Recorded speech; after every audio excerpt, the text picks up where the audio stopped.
My friend Josh was my polar opposite. He was a young, successful entrepreneur and, frankly said, filthy rich. I, on the other hand, was a perpetual failure, who lived in a small one-room apartment, always looking to make it to the end of the month. While Josh owned a flourishing online business, I drifted from one odd job to another. Why is any of this important, you might wonder? Well, it was no other than Josh, who left me with this weird set of rules. It was about 2 weeks ago that he had to leave for another one of his business trips, and needed someone to not only sit his house but take care of his cats. Josh owned 4 of the little buggers, all special breeds and exotic. He came up to me because he knew my situation had taken a turn for the worse because of COVID-19. I was behind on rent, bills kept stacking up, and finding work was harder than ever. Josh offered me a fair amount of money, enough to last me for an entire month, and I eventually relented and accepted his offer. Every single time I arrived at his house, I was awestruck. It was a beautiful 2-story building that he'd bought a couple of years back and renovated from the ground up. There was probably more modern technology in his home than in the rest of the entire neighborhood. Josh didn't just own a smart TV or smart lights. He had an entire smart living room, a smart kitchen with a smart coffee machine, and even a freaking smart toilet. I didn't even know half the stuff he owned existed, and wondered why he'd need the other half. Josh, however, loved everything new, shiny and smart. When I arrived, he offered me a bottle of imported crafts beer and led me inside. He told me the couch was all mine. I could roam the place as I saw fit, but his office was off limits. Josh was very particular about this stuff, and I didn't see any reason to intrude. After those first instructions, he introduced me to his cats right away.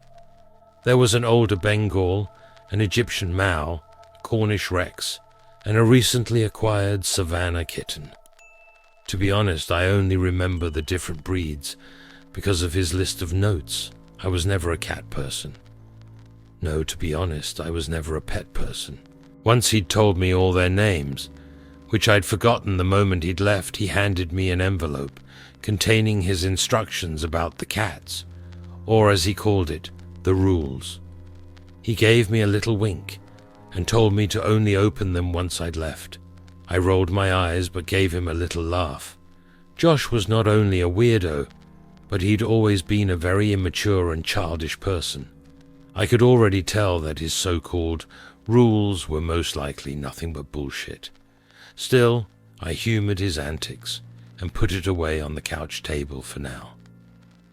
Josh told me about a few more things about the house before he handed me the money and went on his way. Once I'd gotten myself settled, I got myself another one of his crafts beers and sat down in his lavish living room to read the rules. I was prepared to find the envelope filled with nothing but a silly picture, but to my surprise, it actually contained a list of rules. The rules, instructions on how to succeed at cat sitting 1. Feed the cats twice a day at 8 a.m. and 8 p.m. Don't be late. 2. Always measure the amount of food using a measuring cup, following the instructions on page 2. 3. Each cat has their own special food, following a strict diet plan. Don't mix up the food and leave their feeding bowls at their respective places. I rolled my eyes at his damn peculiarities. They are freaking cats. Why is all this stuff so important? 4. If the TV turns on at 10:23 p.m. on a random channel, leave it on. Don't turn it off before 10:48 p.m. When I read this one, I stared at the list for a moment before I chuckled. Really, Josh? Cryptic, obscure rules? God, this was too silly, even for him. 5. The cats need to be groomed every other day. Check the instructions on page 3 for more information. 6. If the lights turn on in random rooms of the house, don't turn them off until the following morning. 7. Should you take out the trash Always use the dumpster on the far right. Always make sure to close it. Never open the one on the left. Yeah, this was getting stupid. It was obvious what was going on here. And for a second I was about to crumble up this stupid list and throw it away. Then I went to read on.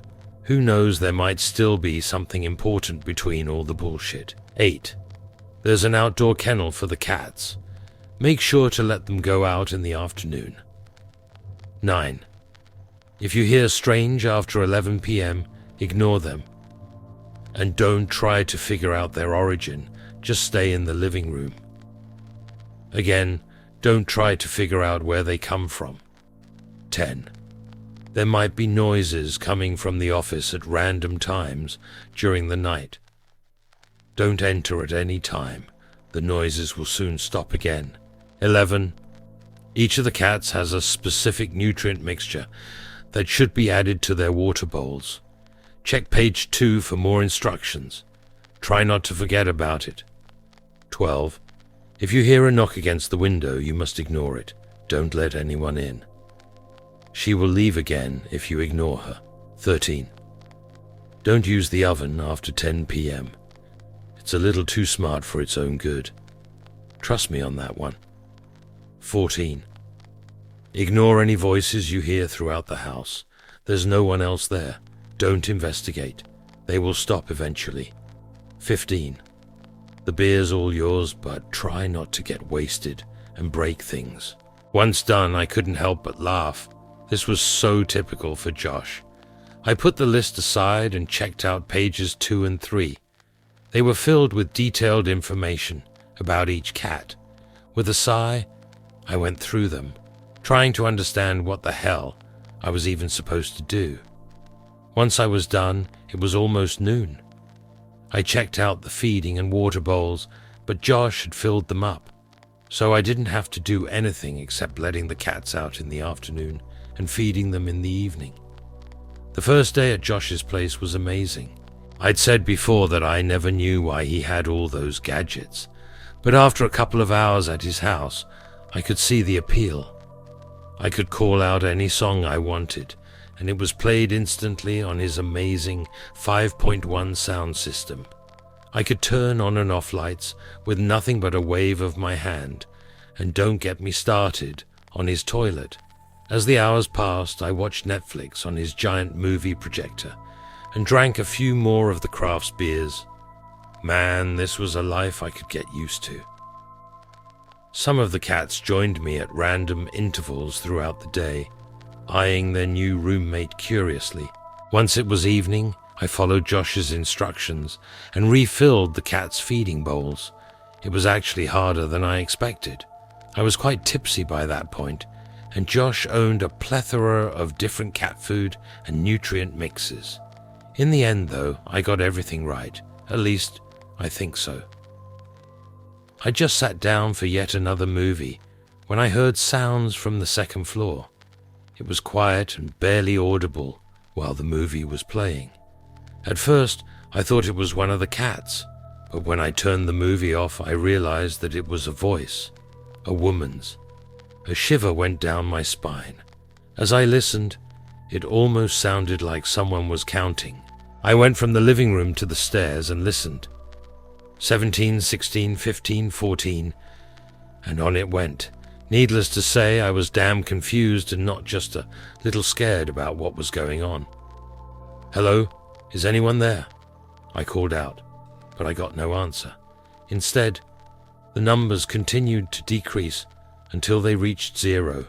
At this point, the voice stopped and silence returned.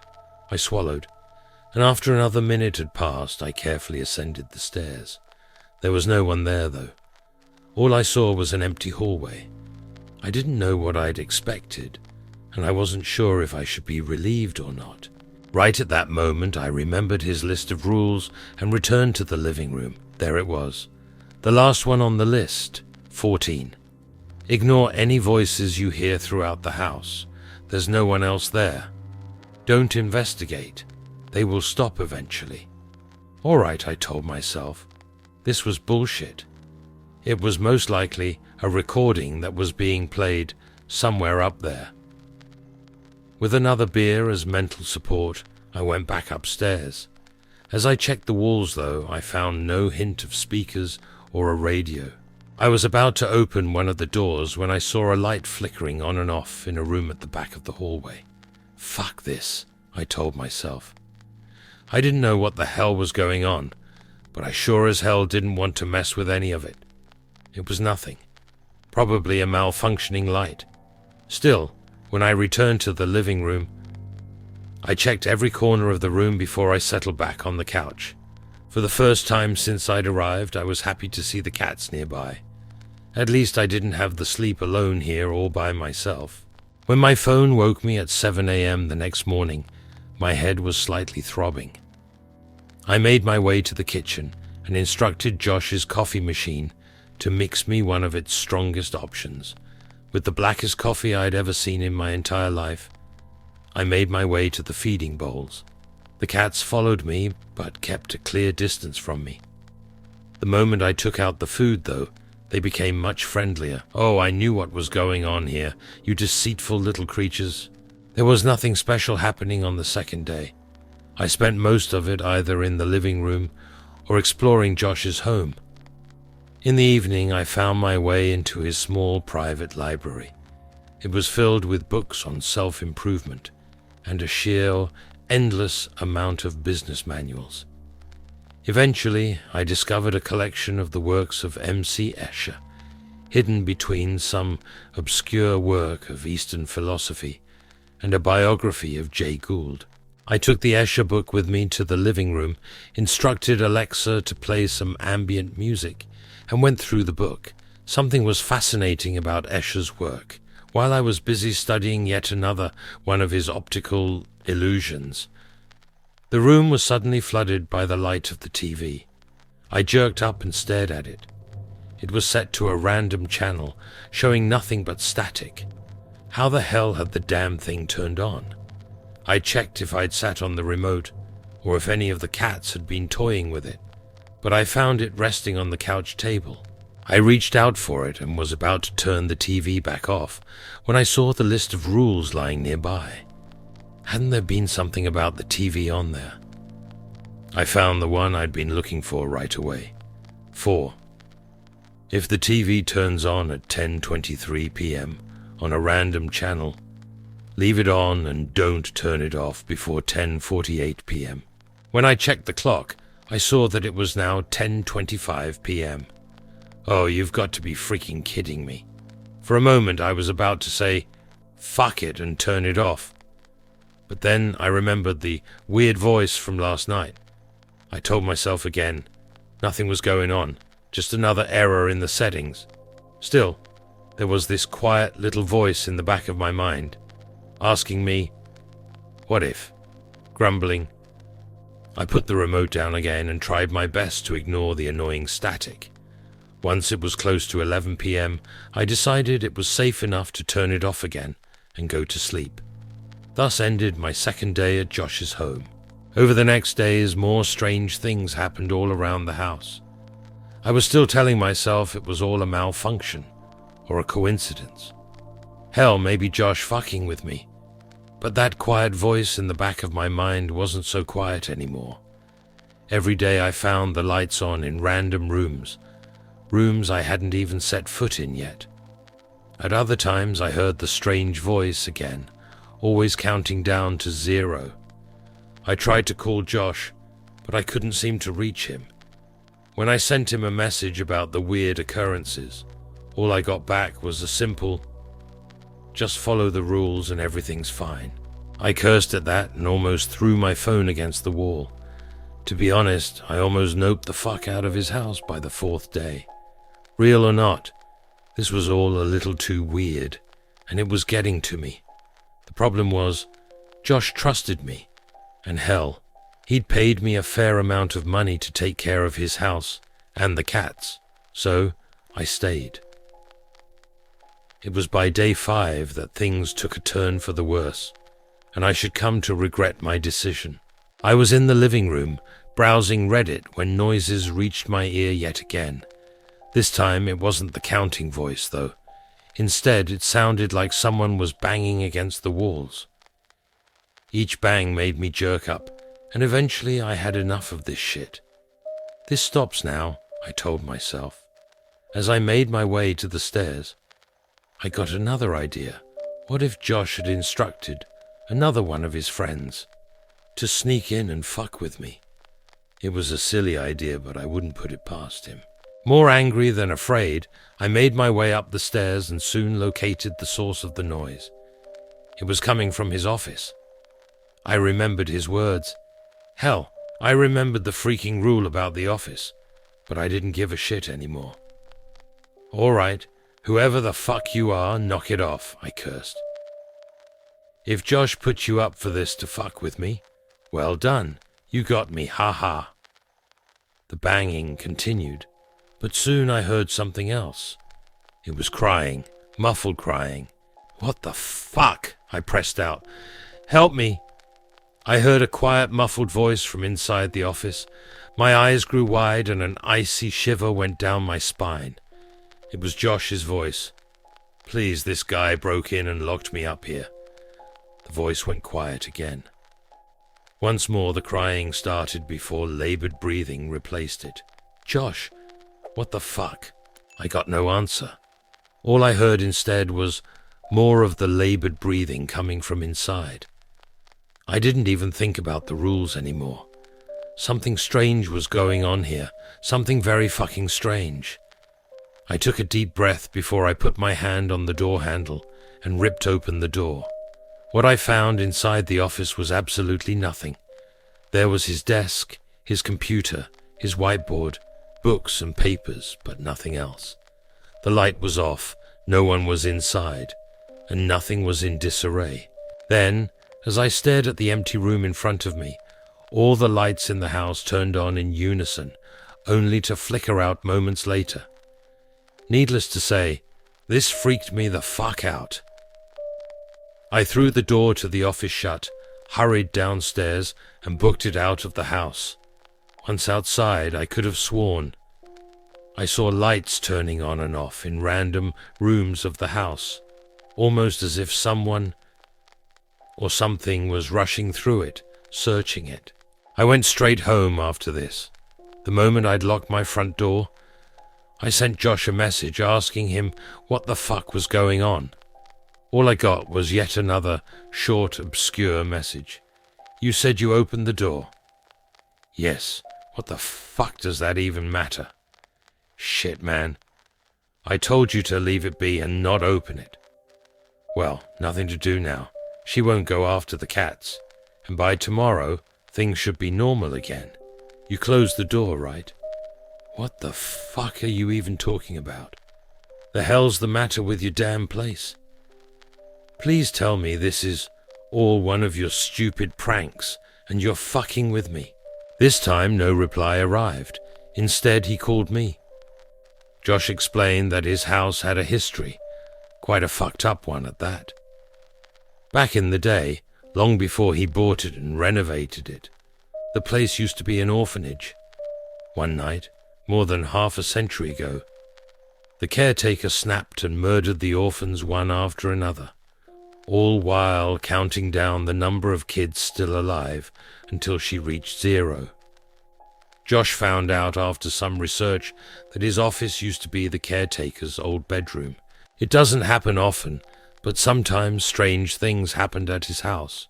A voice counting down or pretending to be other people, lights flickering on and off, and other similar things. That's why he got so many smart gadgets. For some reason, those seemed to confuse the spirit, as he called it. Generally, though, if you leave it alone and follow the rules, nothing bad will happen. What the actual fuck? You're kidding me, right? I almost yelled into the phone. Afraid not, that's why I left you the rules. But I should have explained things to you beforehand, he pressed out. Yes, you fucking should have. Why the hell would you even call them something like that if it's about a... Shit, Josh. Why the fuck would you even buy a freaking haunted orphanage? The place was cheap, all right. Way cheaper than any other in town. How the fuck would I have known that? Shit, look. Man, I know it's fucked up. But please, can you go back tomorrow and take care of the cats? It's only 3 more days, but I'm worried about them. I was about to tell him to go fuck himself with his freaking haunted house, when he told me he'd pay me some extra money, though. I shout my mouth as soon as I'd opened it. Shit, I mean, how bad could it get, right? I hadn't been hurt so far, and Josh reassured me that nothing had ever happened to him. It was all noises and flickering lights. So the next morning, I found myself at his house yet again. During the daytime, everything looked as normal as it could be. By now I'd calmed down, and by now I wasn't so sure about his story anymore. The cats came up to me the moment I entered the place. When I checked my phone, I saw that it was almost 10 p.m. The poor little buggers seemed to be hungry, and the moment I'd refilled their feeding blows, they churned down their food. I was about to leave again, but nothing had ever happened during the day. If anything weird were to happen, I could put down some food and water for the cats by 8 p.m. and get the hell out of there. So that day, I made sure to take care of all the cat duty Josh had given me. I let them out into the kennel for the afternoon, groomed them in the early evening, and once it was 8 p.m., I fed them again. There was no hint of anything strange happening, and once more I wondered how much was true about Josh's story. Instead of going home then and there, I picked up my laptop and settled down on the couch. I went on Google and started searching for any proof of his story. At first, I found various articles about orphanage-related murders and other atrocities. Once I'd narrowed my search down, I noticed a specific brief article, The Horror of Sister Maria, Gruesome Murders at Orphanage. The article detailed the same story that Josh had told me before. In March 1972, the caretaker of an orphanage named Sister Maria had murdered all the children she was overseeing. The name of the orphanage told me nothing, but when I saw the address, I knew that it was the very same building I was in at the moment. "You've got to be freaking kidding me," I cursed. For a moment, a feeling of apprehension flooded me, and I wondered if Sister Maria had murdered some of the kids right here, in this very room. My eyes darted around, but there was nothing, of course, apart from one of the cats sitting near me. I petted the little bugger as went back to the article. Then the cat suddenly jerked up. His ears rose and his eyes darted around. It was a few seconds later that I heard it too. I froze, searching for the source of the noise, before I realized it was coming from outside. I'd barely gotten up when 3 muffled bangs from the front door and wailing reached me. Step by step, I made my way to figure out what the hell was going on. I'd made it to the hallway when I heard another bang, this one against one of the living room windows.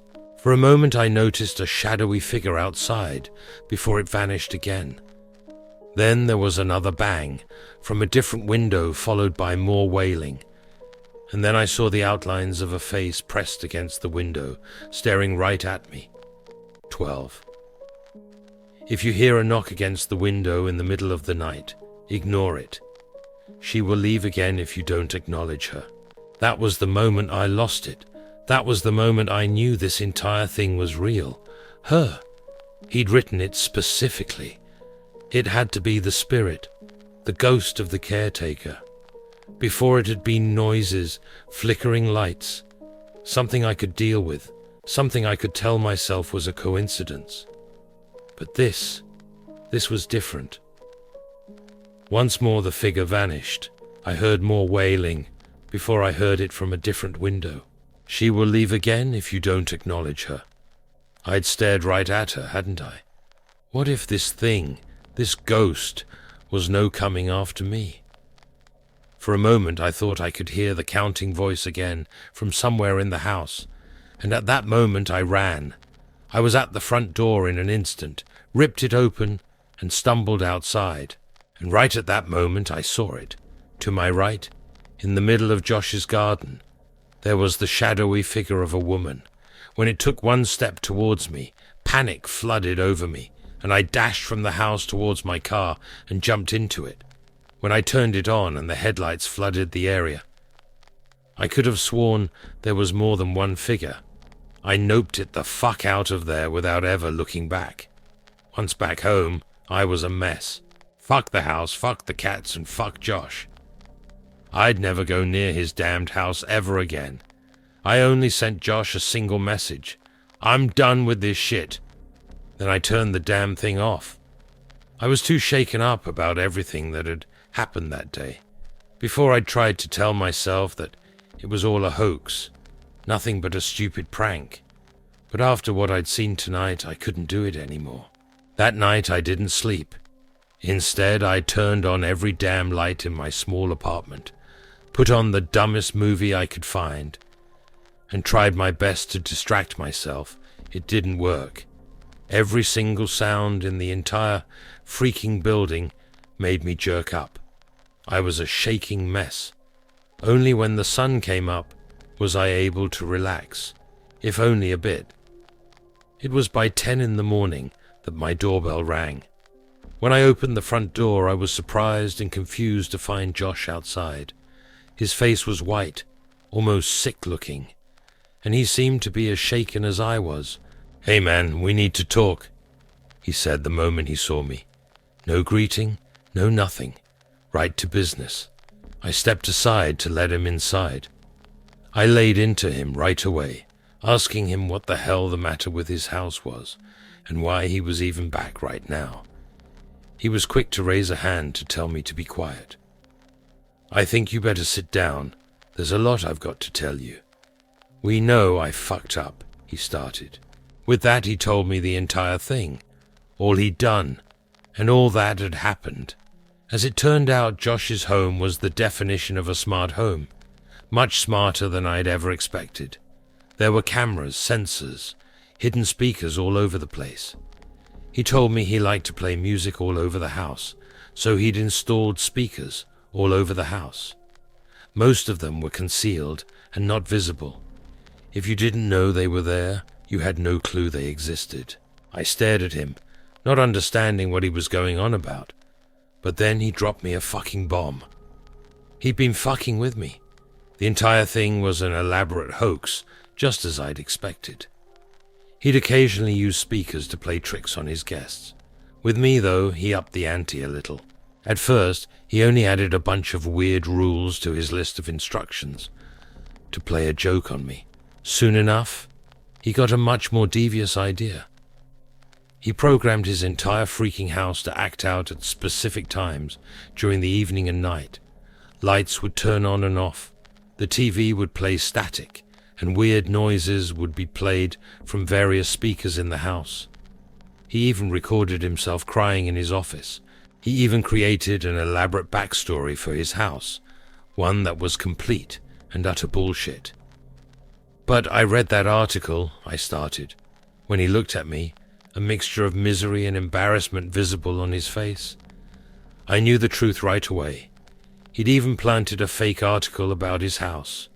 When it all sank in, I went freaking livid on him, calling him every name in the book while he sat there, embarrassed and guilty. Then I stopped. If it was all a joke, then what about last night? What about that ghost I'd seen? I confronted him right away. I told him it was so beyond fucked up to even hire someone to scare me like that. That's when Josh cast down his eyes and I heard him inhale sharply. "That woman, she wasn't part of it." He pressed out in a low voice. "What the fuck do you mean? Are you trying to tell me she was an actual fucking ghost?" "No," he answered, shaking his head. "Last night a man broke into the home of one of my neighbors, Miss Graham, an older woman living by herself.